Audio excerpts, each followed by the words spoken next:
semua. Apa kabarnya hari ini? Luar biasa, pasti baik-baik. Puji Tuhan, hari ini adik-adik kita mau memulai ibadah kita. Kita mau memuji memuliakan Tuhan. Adik-adik semua harus diam di tempat masing-masing ya. Gak boleh ada yang ribut lagi. Gak boleh ada yang ganggu temen lagi. Ganggu kakak adiknya, gak boleh ya. Semua siapkan hati, tenang.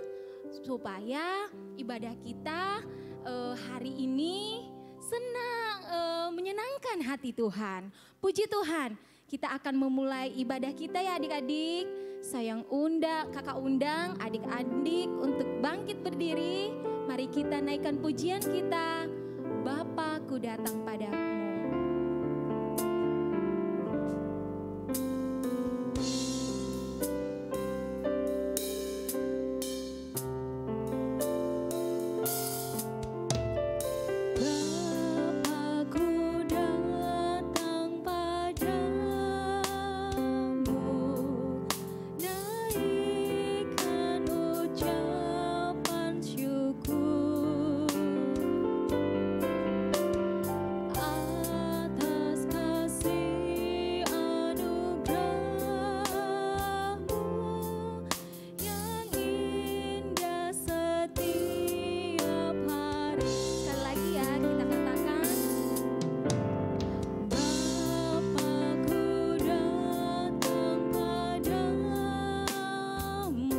Lipat tangan ya. Dan ucapan syukur atas kasih anugerah-Mu yang indah setiap hari. Katakan pagi hari. Pagi hari, siang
buat kasih-Mu di dalam kehidupan kami sampai saat ini. Terima kasih Tuhan, kami mau, oh Tuhan, kami mau memulai ibadah kami pada pagi hari ini. Kami memohon Tuhan Yesus hadir di tengah-tengah kami pada pagi hari ini Tuhan. Kami mohon supaya ibadah kami berjalan sesuai dengan kehendak Tuhan. Terima kasih Tuhan Yesus yang baik. Kami sudah berdoa, kami akan memulai ibadah kami hanya di dalam nama Tuhan Yesus. Haleluya, amin. Silakan duduk adik-adik. Kita akan memulai pujian girang-girang kita. Mari kita naikkan pujian kita, segala puji syukur.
Kakak lihat dari sini, pasti tadi pagi sudah makan ya. Semangatnya luar biasa. Kita masih tetap berdiri ya, kita naikkan pujian kita, bangkit serukan nama Yesus. Lebih semangat lagi ya, oke?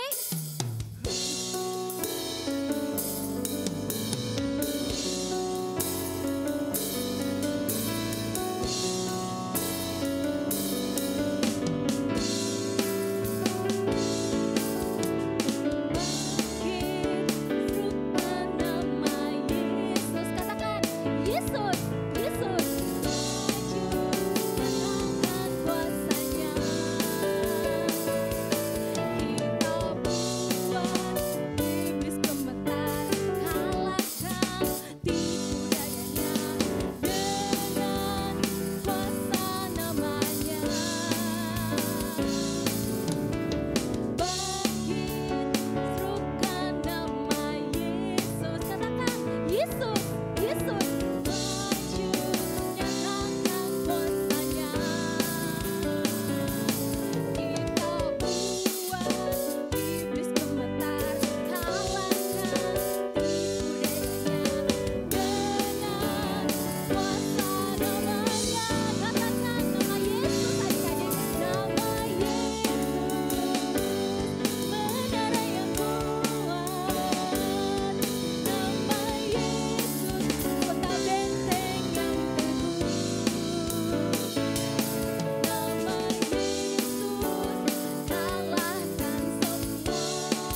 kita naikkan pujian kita.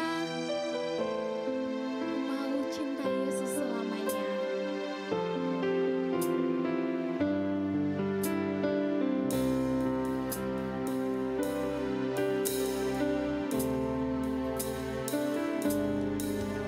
Ku mau cinta Yesus selamanya. Ku mau cinta Yesus selamanya. Meskipun badai silih berganti dalam hidupku, tetap cinta Yesus selamanya. Katakan, ku mau cinta Yesus. Ku mau cinta Yesus selamanya.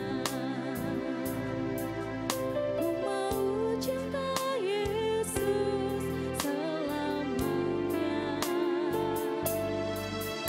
Meskipun badai silih berganti dalam hidupku, ku tetap cinta Yesus selamanya. Mari kita angkat tangan kita ya, Abba, Bapa,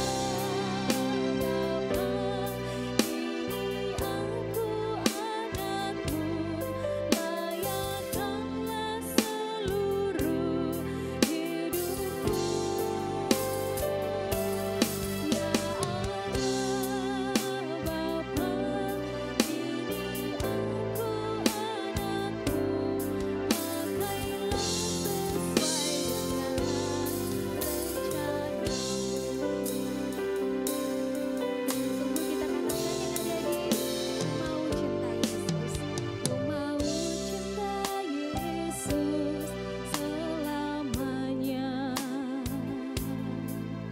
Ku mau cinta Yesus selamanya. Meskipun badai silih berganti dalam hidupku, ku tetap cinta Yesus selamanya. Mari kita katakan, ya Allah, ya Allah Bapa, ini aku anakmu, layakkanlah seluruh hidupku.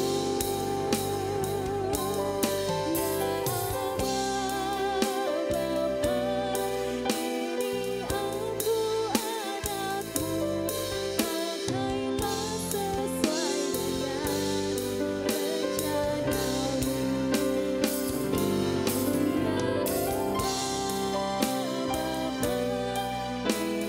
aku anakmu, layakkanlah seluruh hidupku. Ya Allah Bapa, ini aku anakmu, pakailah sesuai dengan rencanamu. Pakailah sesuai dengan rencanamu. Pakailah sesuai dengan rencanamu.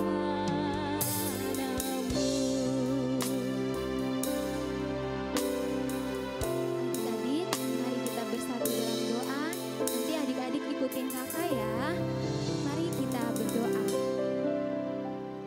Tuhan Yesus yang baik, terima kasih. Kami sudah memuji memuliakan nama-Mu. Tuhan Yesus yang baik, sebentar Tuhan, kami mau mendengar cerita kebenaran firman-Mu. Tuhan Yesus, kami mohon Engkau berkati kakak sekolah minggu kami yang akan menyampaikan firman-Mu sebentar. Terima kasih Tuhan Yesus. Kami juga mau duduk tenang untuk mendengarkan firman-Mu. Tuhan Yesus yang baik, kami sudah berdoa, kami sudah mengucap syukur. Hanya di dalam nama Tuhan Yesus.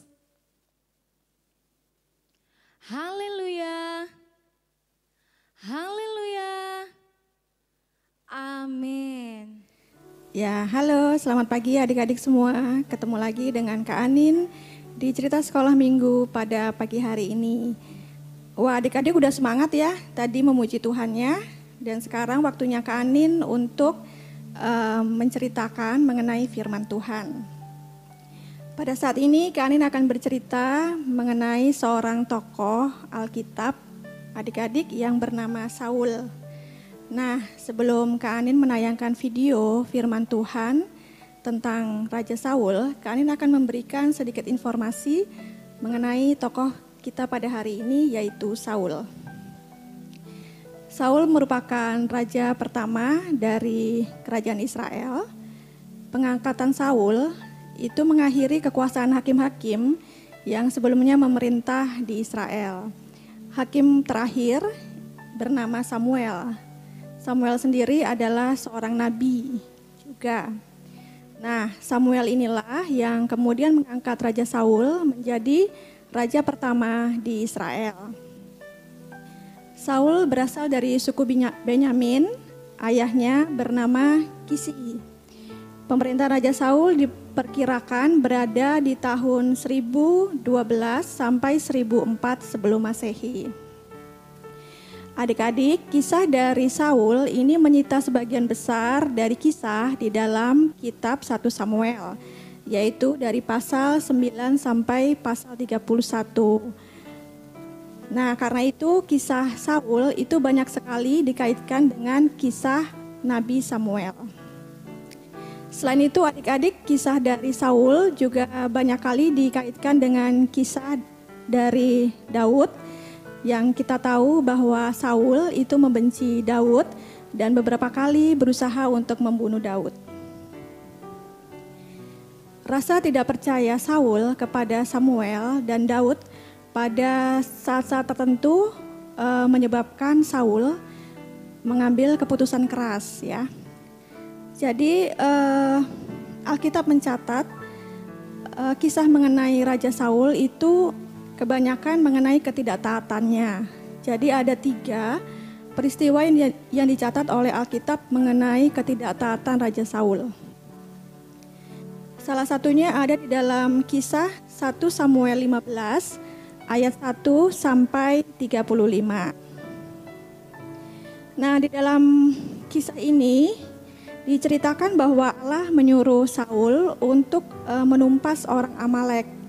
Segala kambing domba, lembu, sapi itu juga harus ditumpas.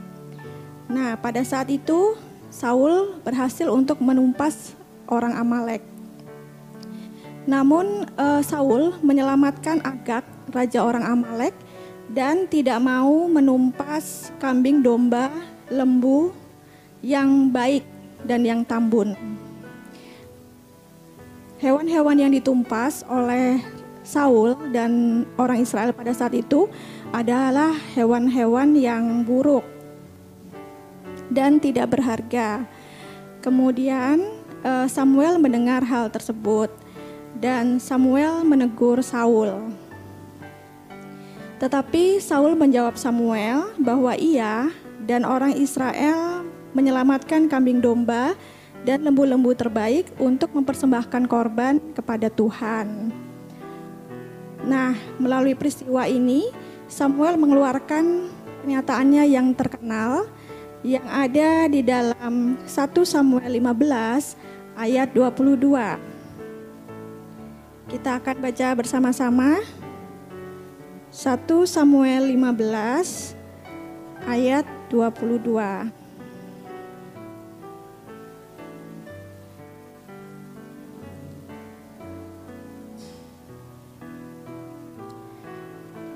yang bagian B. Sesungguhnya mendengarkan lebih baik daripada korban sembelihan, memperhatikan lebih baik daripada lemak domba-domba jantan. Nah, karena peristiwa ini adik-adik, Saul ditolak oleh Tuhan menjadi raja atas Israel. Bagaimana kisah selengkapnya? Bisa kita saksikan di video berikut ini. Pada waktu itu, bangsa Israel dipimpin oleh seorang hakim, yaitu Nabi Samuel.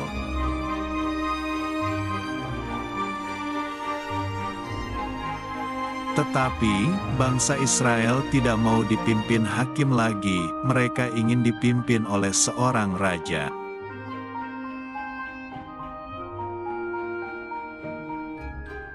Lalu Nabi Samuel berdoa kepada Tuhan dan Tuhan mengizinkan Israel mempunyai seorang raja.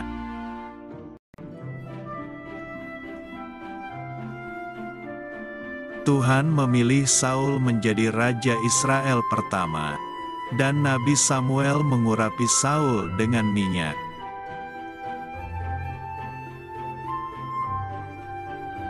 Tuhan berfirman kepada Nabi Samuel agar Raja Saul mengalahkan musuhnya, yaitu bangsa Amalek.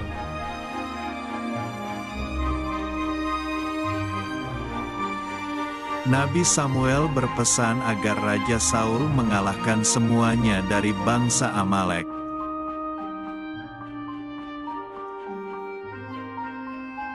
Raja Saul mengumpulkan sebanyak 210.000 orang pasukannya.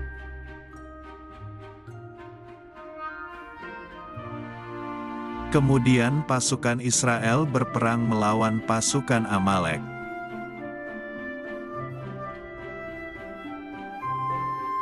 Akhirnya pasukan Amalek kalah dan pasukan Israel menang.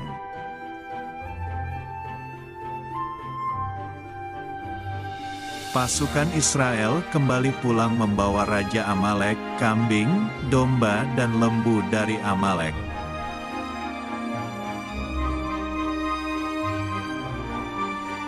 Lalu Raja Saul mempersembahkan korban kambing, domba, dan lembu dari Amalek kepada Tuhan.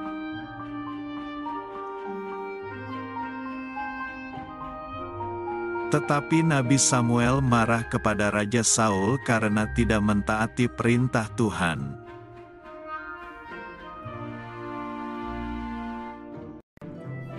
Sebagai hukuman, Saul tidak akan menjadi raja lagi dan Saul memohon ampun kepada Tuhan.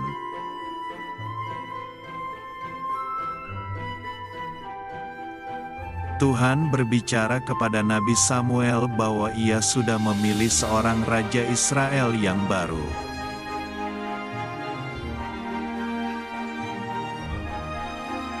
Ayat hafalan, mendengarkan lebih baik daripada korban sembelihan. Kitab 1 Samuel pasal 15 ayat 22.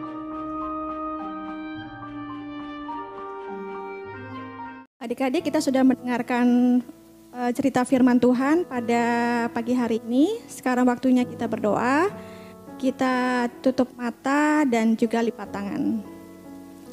Tuhan Yesus, terima kasih untuk firman-Mu yang Kau berikan kepada kami pada pagi hari ini. Biarlah Tuhan Yesus, kami belajar untuk lebih lagi dengar-dengaran kepada firman-Mu. Dan kami taat Tuhan Yesus untuk melakukan apa yang menjadi kehendak-Mu. Berikanlah kami kekuatan untuk kami melakukan apa yang menjadi kehendak-Mu. Dan juga Tuhan Yesus yang memberkati semua guru-guru sekolah minggu dan juga pelayan yang melayani kami pada hari ini. Biarlah Tuhan Yesus pelayanan kami dapat berkenan kepada-Mu dan menjadi dupa yang berbau harum di hadapan-Mu. Terima kasih banyak Tuhan Yesus. Kami selesaikan ibadah sekolah minggu pada pagi hari ini di dalam nama Tuhan Yesus Kristus. Haleluya. Amin.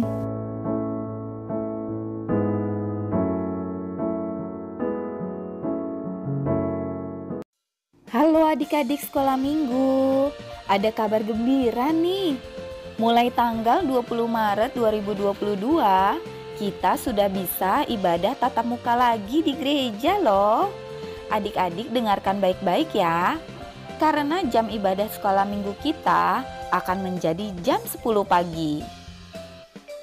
Nah, buat adik-adik yang diizinkan oleh mama dan papa untuk ibadah tatap muka di gereja, tetap harus mendaftar ya. Mendaftarnya bagaimana? Yaitu melalui WhatsApp grup di guru kelas masing-masing. Dan pastikan bahwa kalian sedang tidak sakit dan tetap memakai masker, selalu menjaga prokes saat datang ibadah sekolah minggu. Oh iya, hanya anak kelas Benyamin yang boleh didampingi saat ibadah sekolah minggu ya, dengan jumlah pendamping 1 orang setiap anak. Bagi adik-adik yang belum diizinkan oleh mama dan papa untuk ibadah tatap muka, atau mungkin kalian sedang kurang sehat, adik-adik tetap bisa mengikuti ibadah sekolah minggu dari rumah di jam yang sama karena akan ada live streamingnya juga. Oke, itu saja pengumuman dari kakak kali ini. Terima kasih adik-adik. Sampai kita berjumpa di ibadah tatap muka. Tuhan Yesus memberkati. Dadah.